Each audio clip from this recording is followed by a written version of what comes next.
அவர் சாதாரணமாக பேசினாலே கோவப்படுற மாதிரி தான் பேசுவார்.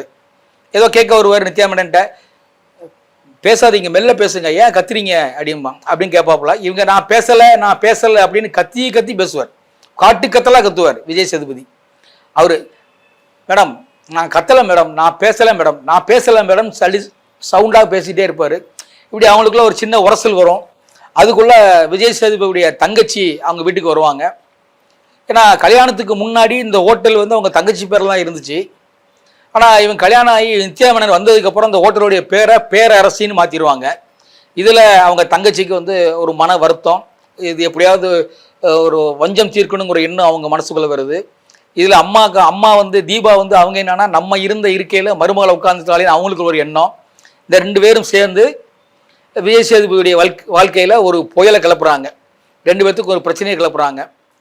நித்யா மேனன் இருக்க வேண்டிய அந்த